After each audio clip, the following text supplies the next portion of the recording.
Olá, nesse vídeo irei tratar sobre a lei de resfriamento de Newton.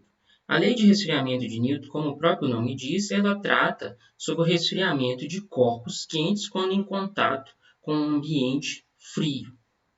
Esta lei, para ela ser aplicada, duas condições precisam ser desfeitas. A primeira condição, ela fala que para que a lei de resfriamento funcione, eu preciso ter um processo de transferência de calor do corpo quente para o corpo frio. Este processo ele precisa ser um processo de condução térmica.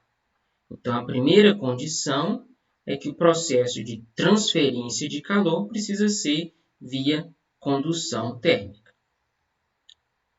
Caso a gente tenha um processo de transferência de calor que não seja por condução, lembrando que a gente tem basicamente três formas de transferência de calor: condução, convecção e radiação. Então, se eu tiver um processo de transferência de calor por convecção, em alguns casos, essa lei de resfriamento ela pode vir a funcionar. Já no processo de transferência de calor via radiação, esta lei ela não se aplica. Tá? Ela vai funcionar somente com uma primeira aproximação, mas se a gente fosse de fato fazer um ajuste, a gente veria, uma comparação dos dados, a gente veria que teria um problema aí na hora de fazer essa comparação. Bom, a segunda condição é que o meu corpo frio, o meu ambiente, ele precisa ter a temperatura constante. Tá? Então, a temperatura do corpo frio ela não pode mudar. Então, a temperatura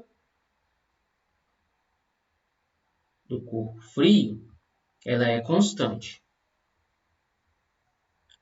Bom, se a gente lembrar que no processo de transferência de calor, se eu coloco então aqui, analisando o caso de condução, se eu coloco dois objetos, um quente em contato com o frio, a gente sabe que vai haver uma transferência de calor entre esses dois objetos, de forma que o corpo quente ele vai perdendo energia, ele vai transferir energia para o corpo frio, ou seja, a temperatura do corpo quente diminui, esse cara ele vai resfriar, no entanto, o meu corpo frio ele vai esquentar. Então, se a gente pensar assim, será então que esta condição de que a temperatura do meu corpo frio ela nunca será obedecida? Bom, na verdade, existem condições onde isso é uma condição até razoável de ser proposta. Para que isso ocorra, o meu corpo frio, a gente fala que esse corpo ele tem que ser um corpo infinito, um corpo muito grande. Tá? Se a gente pensar, por exemplo, que eu tenho um pedacinho de metal, e esse pedaço de metal está em contato com uma grande sala, uma grande bacia de água, por exemplo, tá? Se a massa, a quantidade de água for muito grande, na hora que esse objeto de metal quente entrar em contato com a água, vamos supor que a água esteja em temperatura ambiente. Mesmo que o meu corpo quente esteja acima de 100 graus, como um exemplo, na hora que eu colocá-lo em contato com a água, como a massa de água é muito grande, é muita quantidade de água, no final dessa transferência de calor, a temperatura de aumento desta água, desse corpo frio, ela vai ser muito pequena. É claro que vai haver um aumento de temperatura, mas é muito pequena, de forma que a gente pode desprezar. Então, vamos supor que ele vai aumentar menos de 1 grau, enquanto a temperatura do meu corpo frio, do meu corpo quente, que era de 100, passa aí até a mesma temperatura do meu corpo frio. Por exemplo, temperatura ambiente. Tá? Então, para que essa condição seja satisfeita, a gente precisa ter ou um corpo frio muito grande, ou com uma massa muito grande, de forma com que a variação de temperatura dele seja praticamente seja desprezível, ou seja, vai ser praticamente constante. Tá? Então, nessas duas condições, a gente pode aplicar tudo que vai se seguir. Tá? Nessas condições, se eu tiver um processo de condução térmica, a gente poderá falar que a taxa de transferência de calor, lembrando que taxa é sempre uma variação no tempo, Então, se eu tenho a taxa de transferência de calor, ou seja, a derivada do calor, que eu estou chamando aqui pela variável Q, no tempo, ela vai ser proporcional à minha variação de temperatura. Aqui a temperatura eu estou denotando como um T maiúsculo, tá? Essa seria a minha temperatura inicial. E a variação de temperatura, então, seria a temperatura inicial menos a temperatura do meu corpo frio, tá? Que eu vou chamar aqui de temperatura ambiente, onde, então, esse TA seria a minha temperatura ambiente. Aqui, normalmente, tá? A gente não é obrigatório, né? Mas eu vou falar com que o meu corpo frio, na verdade, é o meu próprio ambiente, tá? No experimento que a gente irá realizar esta prática, a gente vai assumir o meu corpo frio como sendo o meu ambiente. Mas a gente pode ter, né, um corpo frio, um outro objeto, desde que ele seja maior, desde que a sua temperatura permaneça praticamente inalterada, né? Eu posso ter um outro objeto que não seja aí o meu ambiente, né? A gente normalmente assume como sendo o ambiente, porque o ambiente então vai ser um corpo, né, muito maior, tá? De forma com que a variação de temperatura nele vai ser praticamente constante. Para mim remover esta condição de proporcionalidade, o que eu faço? Eu posso adicionar aqui uma igualdade, só que eu vou ter que ter uma constante aqui nesta equação, tá? Esta constante, então, aqui, né, a variação de calor, ou a taxa de variação de calor no tempo, ela então vai ser igual a uma constante que eu vou chamar aqui de kappa, tá? Ou um K minúsculo manuscrito, ok? Vezes a variação de temperatura. Essa constante kappa, ela normalmente, tá? Ela vai estar relacionada à condutividade térmica do meu material. Se eu estou tratando de um processo de condução térmica, aqui então essa constante ela vai estar relacionada à condutividade do meu material. Ela não é exatamente condutividade térmica, normalmente ela é proporcional à condutividade térmica, né? Aqui, se eu tivesse um objeto, a gente poderia ter uma relação ainda, né, entre a área desse meu objeto, que eu não vou entrar em detalhe aqui, tá? Então, essa constante ela está relacionada à condutividade térmica. Bom, então, eu tenho essa expressão, a gente pode lembrar da definição de calor específico, né? Ou seja, o calor específico, o que é capacidade térmica, vamos melhor dizendo, né? A capacidade térmica, meu C maiúsculo, ele é dado pela variação de calor pela variação de temperatura, né? E aí o calor específico, isso aqui é capacidade térmica. O calor específico, que a gente normalmente denota como C maiúsculo, ele é dado pela capacidade térmica dividido pela massa, né? Então, eu posso escrever aqui o meu calor específico, então ele vai ser dado pela variação de calor dividido pela massa vezes a variação de temperatura. Tá? Eu posso escrever isso agora na forma de derivada, né, ou de diferencial, melhor dizendo. Então, eu vou ter que o diferencial de calor ele é dado por massa vezes calor específico vezes o diferencial de temperatura. Né? Então, essa seria a nossa definição aí de calor específico. Tá? Aqui, como eu estou num processo de resfriamento, né? Ou seja, eu tenho um objeto, um corpo quente que vai ceder calor para o meio, então eu vou, por convenção de sinal, se eu estou num processo de cedendo calor para o meio, esse vai ter um sinal negativo aqui, tá? E na transferência de energia, né? Eu estou cedendo energia para o meio, tá? Se eu substituir agora este diferencial aqui na minha equação obtida anteriormente, né? Então, o que eu vou ter? Eu tenho que, vai ser o diferencial de calor, então vai ser menos massa vezes calor específico, vezes o diferencial da temperatura, é igual ao kappa, vezes a variação de temperatura, e aqui ainda eu vou dividir pela variação do tempo, né? Reescrevendo agora, eu vou passar tudo que é temperatura para o lado esquerdo desta equação, então eu vou chegar na seguinte equação diferencial. Variação da temperatura dividido, diferencial de temperatura dividido pela variação de temperatura vai ser igual a menos kappa dividido pela massa vezes o calor específico vezes o dt. Então, esta aqui é uma equação diferencial, tá? Que a gente consegue resolver, né, de forma relativamente simples. Tá? E aqui a gente até pode falar que esta equação diferencial vai ser a forma diferencial da lei de resfriamento de Newton. Tá? Aqui a gente vai um pouco além, né? A gente vai de fato resolver essa equação diferencial e então chegar na lei de forma com que ela é mais conhecida. Para resolver essa equação, o que eu posso fazer? Eu posso aqui simplesmente integrar essa equação dos dois lados. Tá? Qual que vai ser os limites? Aqui eu vou integrar da temperatura final até a minha temperatura inicial e o tempo, né, vai ser do tempo t igual a zero, ou seja, na minha temperatura inicial eu estarei no tempo t igual a zero e aqui até um tempo qualquer.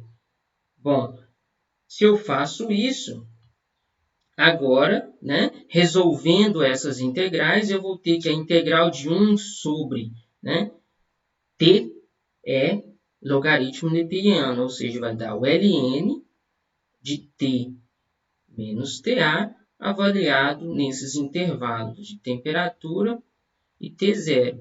Isso vai ser igual a menos, aqui isso é tudo uma constante, sai da minha integral de dt é simplesmente t, ou seja, isso aqui é kappa mc vezes o tempo.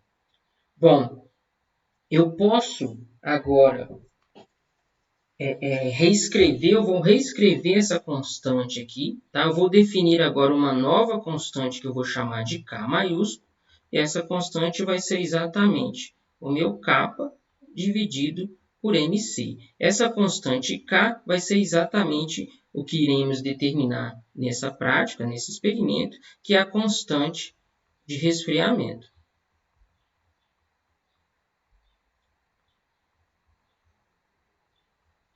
Tá? Então, só estou redefinindo essa constante aqui para simplificar a minha equação. Tá? Agora, se eu aplico os meus limites, né, nesta equação, eu vou ter, então, que eu tenho aqui o ln de t menos ta menos ln de t0 menos o ta, isso é igual a menos kt. Tá? Note que aqui, então, eu já estou usando essa constante K. Né? Aqui, agora, a gente quer, no final, encontrar uma relação de temperatura por tempo. Aqui eu já estou relacionando, né? Só que, para simplificar, o que eu vou fazer? Eu vou inverter essa equação e vou isolar aqui esta minha variável temperatura. Né? Para mim fazer isso, o que a gente precisa fazer? Aplicar a função inversa. Né? Para mim aplicar aqui, talvez até para simplificar, né? Lembrando que o logaritmo, a propriedade de logaritmo, se isso aqui eu estou com sinal negativo, o logaritmo é na mesma base, eu posso escrever isto também dessa forma. Né?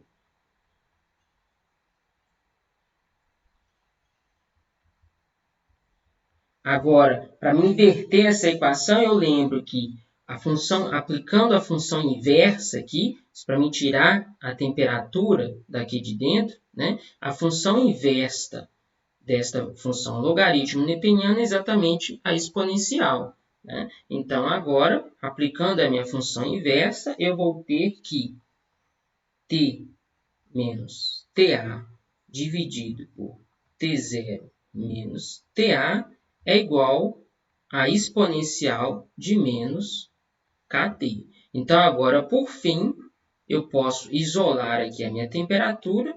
Então, a temperatura ela vai ser igual a temperatura ambiente mais T0 menos TA. Lembrando que o T0 é a minha temperatura inicial do corpo quente, TA é a minha temperatura ambiente, vezes a exponencial de K vezes o T.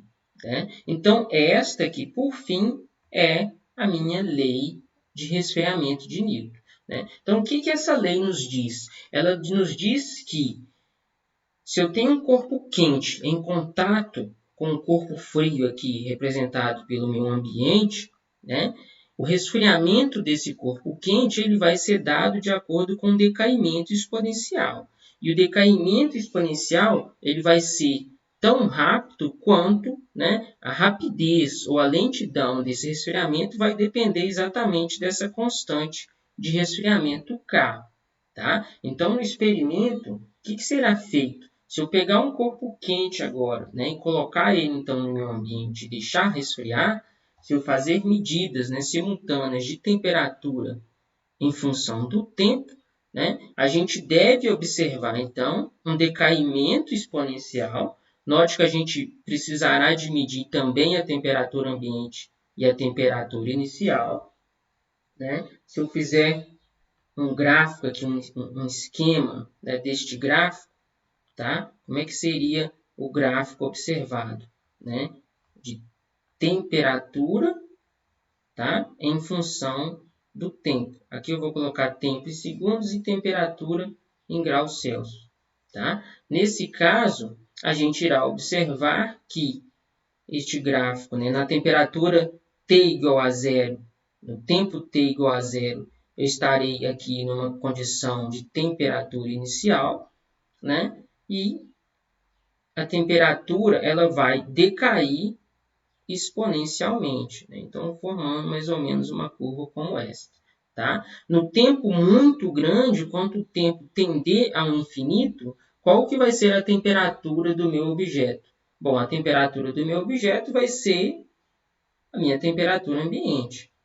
Tá? Então, num tempo muito grande, né, essa exponencial no limite, quando o tempo tende ao infinito, a temperatura tende aqui à temperatura ambiente.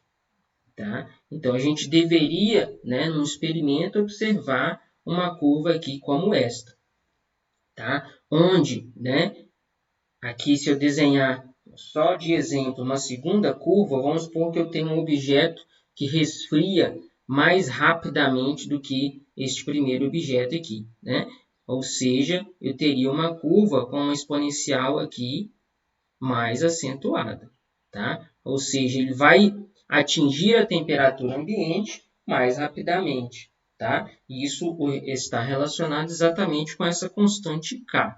Né? Se a gente souber, então, a constante K desse meu sistema, né, em contato, meu corpo quente em contato com o meu corpo frio, a gente seria capaz, então, de prever. Bom, eu poderia falar que se eu sei a minha temperatura inicial e sei a constante K, eu seria capaz de falar que após X segundos, a temperatura desse objeto é Y. Tá? É uma temperatura qualquer, né? Ou seja, eu seria capaz de pegar aqui, né, um ponto nesse gráfico e então descobrir, bom, se eu quero saber qual que é a temperatura do meu objeto num determinado tempo, bastaria a gente substituir, né, esses valores aqui na minha equação. Se eu sei o tempo, eu acho a temperatura. A gente poderia fazer o inverso, poderia fazer a pergunta inversa, né? Quanto tempo eu gasto, né? Quanto tempo será necessário? Vamos supor que eu tenho, né, um líquido que eu quero colocar num congelador.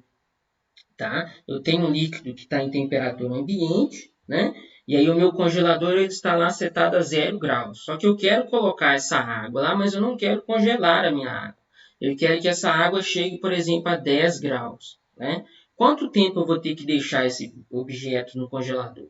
A gente sabe que se a temperatura ambiente do meu congelador é 0 graus, né? Se eu deixar um tempo muito longo, essa água vai congelar, ela vai atingir 0 graus. E isso eu não quero. Né?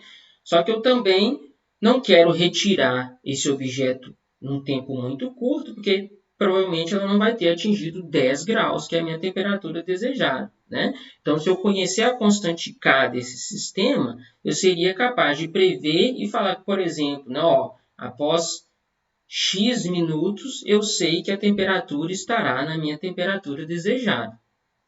Tá? Igual, como eu disse, a gente pode fazer o processo inverso, né? Vamos supor que eu sei qual que era a temperatura inicial de um determinado objeto, eu sei que esse objeto inicialmente ele estava a 40 graus. Tá?